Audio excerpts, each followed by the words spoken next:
நான் 50 kg மேல குறைக்கிறதுக்கு இந்த கையில இருக்க டப்பா எனக்கு ஹெல்ப் பண்ணிச்சா இல்லையா? இப்போ என் கையில இருக்கிறது பேர் தான் ப்ரீ ஒர்க் அவுட் சப்ளிமெண்ட். ஒரு 20 மினிட்ஸ் ஒர்க் அவுட்டுக்கு முன்னாடி நீங்க எடுத்தீங்கன்னா நல்ல எனர்ஜி அண்ட் ஃபோக்கஸ் கிடைக்கும். ஏன் இதோட மெயின் இன்கிரியன்ட் கஃபேன். இப்போ நான் வச்சிருக்க pre work அவுட்ல almost 400 mg caffeine இருக்கு, which is very deadly. இதுல கிடைக்கிற ப்ரீ ஒர்க் அவுட்லாம் பாத்தீங்கன்னா ஒரு 150 mg இருக்கும். இது ஏன்னா இன்னைக்கு எடுக்கிறேன்னா ஸ்லீப் சைக்கிள் ரொம்ப டிஸ்டர்ப் ஆயிருக்கு. காலையில 6 மணிக்கு தான் தூங்கினா 4 மணி நேரத்துக்கு தான் தூங்கிருக்கேன். சோ என்னால ஒண்ணுமே டோட்டலா இன்னைக்கு முடியல. காலையில ஏஞ்சி பார்த்தா எனக்கு வெயிட் ட்ராப் ஆயிருக்கு. அந்த சந்தோஷத்துல நம்ம இன்னைக்கு ஜிம் போயே தீரணும்னு சொல்லிட்டு தரதரன்னு ஜிம்முக்கு வந்துட்டேன். மோஸ்ட் பீப்பிள் ஒரு 150 mg 200 mg pre workout எடுப்பாங்க. ஆனா நம்ம அதை எடுத்து நம்ம பாடி கஃபேனுக்கு வந்துட்டு ஊறிடுச்சு. 1.5 மாசமா நான் ப்ரீ ஒர்க் அவுட் எடுக்கிறத டோட்டலா நிறுத்திட்டேன். ஏன்னா என் பாடி பயங்கரமா கஃபேனுக்கு அடிக்ட் ஆயிடுச்சு. அண்ட் இந்த 400 mg ப்ரீ ஒர்க் அவுட்ல 2 ஸ்கூப் எடுக்க வேண்டியதாயிடுச்சு, which is almost 800 mg, which is a very lethal dose. US and European food safety என்ன சொல்லிருக்காங்கன்னா ஒரு ஆள் ஒரு நாளைக்கு 400 mg தான் மேக்ஸிமம் கஃபேன் எடுக்கணும் அப்படின்ட்டு. இது ஒரு ஹை ஸ்டிமுலன்ட் இருக்க ப்ரீ ஒர்க் அவுட். மூஞ்சிலாம் பாருங்க ஃபுல்லா ரெட் ஆயி ரேஷஸ் வந்த மாதிரி ஆயிடுச்சு. உடம்பு ஃபுல்லா ரெட் ஆயிடுச்சு. ஒரு ஒர்க் அவுட் நடுவுல குரங்கு மாதிரி உட்கார்ந்து சொரிஞ்சுக்கிட்டு இருந்தேன் எல்லா இடத்துலயும். இது மாதிரி ப்ரீ ஒர்க் அவுட் எடுத்தா என்ன ப்ராப்ளம் வரும்னு சொல்லிட்டு நான் இப்போ ஃபர்ஸ்ட் எக்ஸ்பிளைன் பண்ணிடுறேன். இதுதான் வூப் கேப்சர் பண்ண ட்ரைனிங் டேட்டா. ஜெனரலா மேக்ஸிமம் ஹார்ட் ரேட் ஒரு 140 தான் இருக்கும். பட் ஆனா நீங்க 160 மேல பொளந்து போயிட்டு இருந்தது.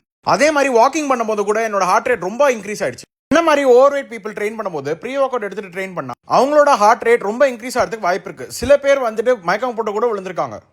நானே சில இன்சிடென்ட்ஸ்ல கேர் ஆகி உட்காந்துருக்கேன். இதனால எப்பயாச்சும் தான் நான் வந்துட்டு ப்ரீ ஒர்க் அவுட்லாம் இப்போ எடுக்கிறேன்.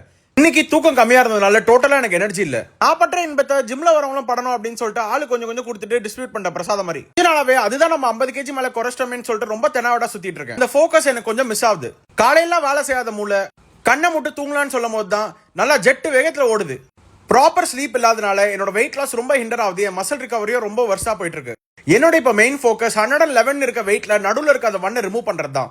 எப்படியாச்சும் இந்த வீக்குள்ள அதை ரிமூவ் பண்ணணும் தான் நான் வந்துட்டு கஷ்டப்பட்டு பண்ணிட்டு இருக்கேன். வீட்டுக்கு வந்துட்டு ஃபாஸ்டிங் முடிச்சிட்டேன். இன்னைக்கு நம்ம ஆல்மோஸ்ட் ஒரு 19 hours ஃபாஸ்டிங் பண்ணிருக்கோம். அதுக்கப்புறம் வந்து நேற்று ஏர் ஃபேர்ல பண்ண சிக்கனை ஃபர்ஸ்ட் சாப்பிட்டேன். வீட்டுல பேக்கிங் பண்ற வேலை இருக்கு. ஸோ கொஞ்சம் கொஞ்சமா எல்லாமே பாக்ஸஸா போட்டு பேக்கிங் பண்ண ஆரம்பிச்சேன். திருப்பியும் பசிக்குதுன்னு சொல்லிட்டு வீட்டுல அம்மா வந்துட்டு இட்லி பண்ணிருந்தாங்க. அவங்க வடகரி சூப்பரா பண்ணுவாங்க. ஸோ அது ஒரு 4 எக் வச்சு அதையும் மொச்சக்கன்னு முழுங்கிட்டேன். டப்பர்வேர் பிரமிட் ஸ்கீம்ல எங்க அம்மா தான் பெரிய ஏமாளி.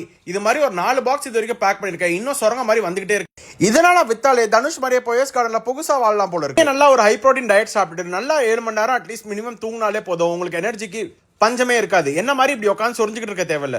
ஓகே ஃப்ரெண்ட்ஸ், கொஞ்ச நேரம் கார்டியோ பண்ணிட்டு நான் எடிட்டிங் பண்ண ஆரம்பிச்சிட்டேன். நாளைக்கு vlogல பார்க்கலாம். பாய்.